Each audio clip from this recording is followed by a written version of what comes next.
Bem-vindos para mais uma aula de Direito Empresarial. Dessa vez vamos falar sobre a classificação dos títulos de crédito. E essa classificação dos títulos de crédito, a doutrina toma como base o que a legislação específica, a legislação geral, que no caso é o Código Civil, determina para os títulos de crédito. Então nós teremos como uma das primeiras classificações quanto ao modelo do título de crédito. Nós podemos ter título de crédito de modelo livre, que significa dizer que a legislação não impõe um formato específico para aquele título de crédito. Basta que o documento contenha os requisitos exigidos pela legislação específica, então pelo Código Civil, para aquele documento ser considerado um título de crédito. Um título de crédito de modelo livre é a nota promissória, por exemplo. Não precisa ser necessariamente aquela nota promissória que nós estamos acostumados a ver, amarela. Pode ser a nota promissória feita em um documento qualquer, uma folha A4, desde que tenha todos os requisitos necessários para configurar como nota promissória, aquele documento será uma nota promissória. Já os títulos de crédito de modelo vinculado significa dizer que a legislação estipula qual que é o formato que aquele título de crédito deverá ter. E é o formato mesmo, o formato do documento, as medidas do documento. E como exemplo nós temos a duplicata e o cheque. Os títulos de crédito também podem ser classificados entre promessa de pagamento e ordem de pagamento. Quando nós temos uma promessa de pagamento, significa dizer que eu tenho uma pessoa que compromete-se a pagar aquele crédito e do outro lado eu terei uma pessoa que receberá aquele crédito. Quando se fala em ordem de pagamento, nós temos um título de crédito onde nós teremos a presença de três sujeitos. O sujeito que emite a ordem de pagamento, o sujeito que faz a ordem de pagamento e o sujeito que recebe aquela ordem de pagamento. Basta nós lembrarmos da letra de câmbio. A letra de câmbio é o título de crédito base para todos os demais títulos de crédito e ela reúne essas três figuras. Quem ordena o pagamento, quem efetivamente o fará e quem recebe. Um outro exemplo também de título de crédito classificado como ordem de pagamento é o cheque. O cheque tem a pessoa que emite, tem o banco, que é aquele quem fará o pagamento do título de crédito, e tem a pessoa que recebe. Nós temos também os títulos de crédito classificados em causais e não causais. Títulos de crédito causais significa que a legislação impõe uma situação em específico para que aquele título de crédito seja emitido. A lei diz que em determinada situação mercantil necessariamente terá a emissão de um título de crédito. É o que ocorre com a duplicata, por exemplo. Já os títulos de crédito não causais significa dizer que não tem uma causa específica, ou seja, ele pode ser emitido livremente a qualquer momento. Basta lembrarmos e usarmos como exemplo a nota promissória, o cheque, que pode ser emitido sem nenhuma razão específica, sem nenhuma obrigação ou exigência legal. Na próxima aula eu volto para falar sobre os atos cambiários.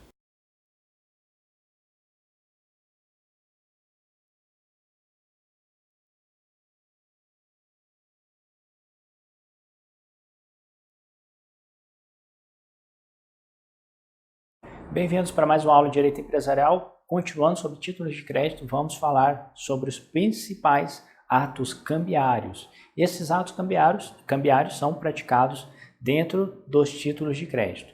E o primeiro ato cambiário que nós vamos ter é o ato chamado endosso. Endosso significa dizer que é o ato jurídico onde haverá a transferência de titularidade do título de crédito.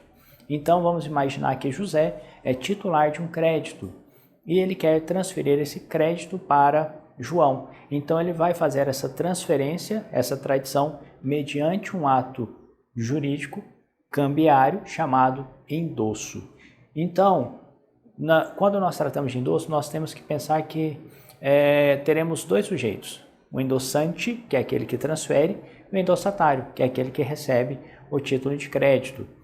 E como espécies de endosso, nós temos o endosso completo e o endosso incompleto.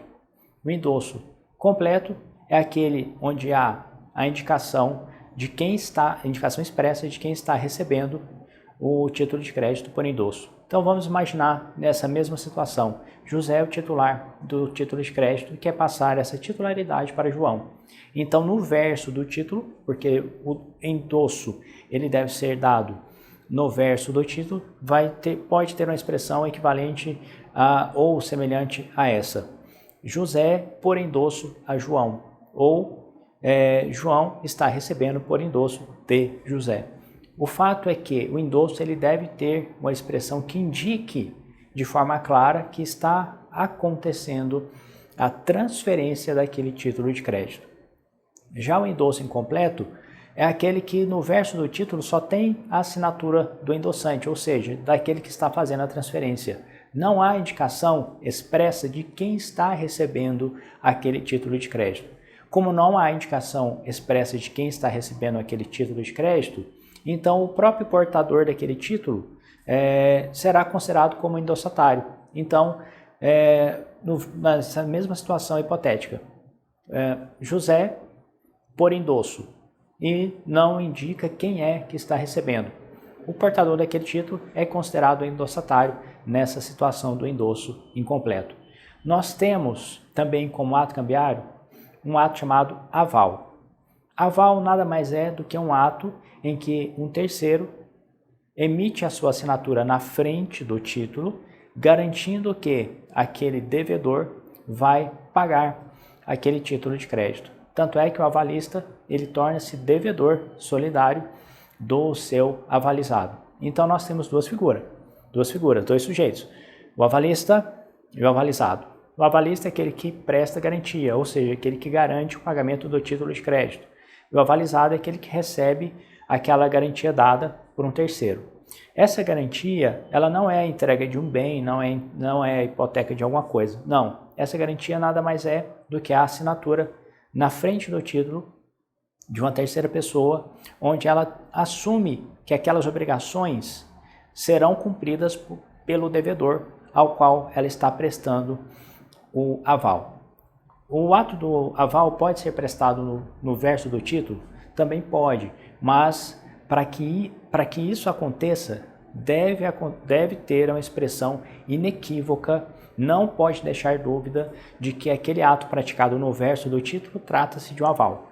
Porque se deixar dúvida, aquele ato vai ser considerado ou um endosso ou então um ato inexistente, um ato nulo, se as pessoas que estão ali envolvidas não tiverem relação com o título de crédito. Então, pode acontecer no verso? Sim. Tem que deixar claro que José avalizando João, no caso, talvez seja o devedor principal.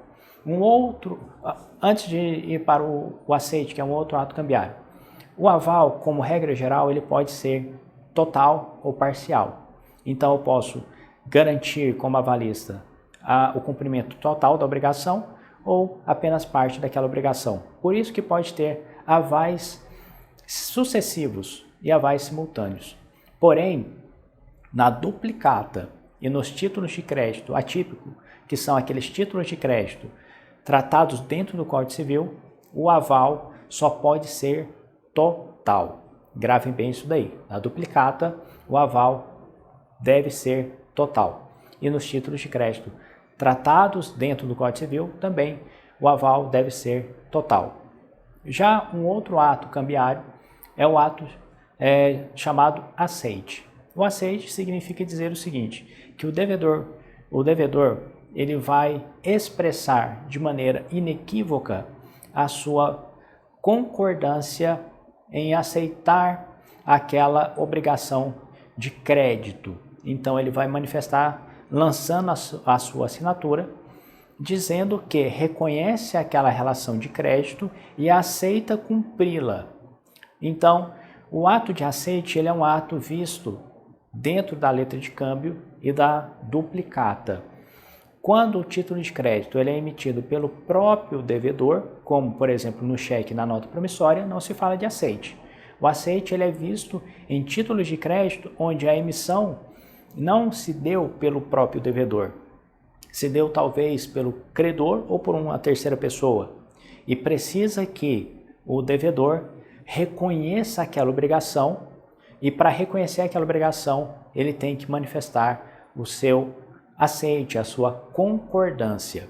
Interessante notar que é uma questão bem batida de prova, sempre aparece, dentro do tema do aceite, é o prazo de respiro da letra de câmbio. Esse prazo de respiro significa dizer o seguinte: a letra de câmbio, a legislação dela dá esse prazo de respiro, que é um prazo de 24 horas, para que o devedor possa manifestar a sua concordância ou não a respeito do aceite daquela letra de câmbio.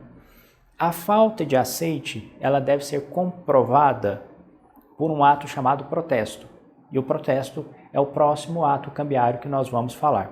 Protesto nada mais é do que a apresentação pública daquele título de crédito, onde vai demonstrar que o devedor ou não pagou o título de crédito, ou não deu o seu aceite, ou então reteve o título de crédito e não devolveu.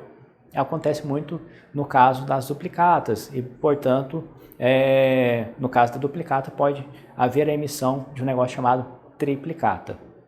O protesto ele vai ser necessário para poder mover ações judiciais, como exemplo, promover o ajuizamento de uma falência com base no inadimplemento do empresário. No que refere aos prazos de protesto, de forma bem sucinta, nós temos que o prazo para protesto da letra de câmbio da nota promissória deve ser feito entre 1 a 2 dias úteis, contados da falta de pagamento. Do cheque, o prazo de protesto, ele tem 2 prazos diferentes. Se for da mesma praça, a pessoa, o credor tem o prazo de 30 dias contados da falta de pagamento ou contados da apresentação para efetuar o protesto. E tem o prazo de 60 dias, se for de praças diferentes, para realizar o protesto. No que tange à duplicata, o prazo para protesto é de 30 dias contados da falta de pagamento. Esses são os atos cambiários e na próxima aula nós voltamos para falar mais sobre direito empresarial.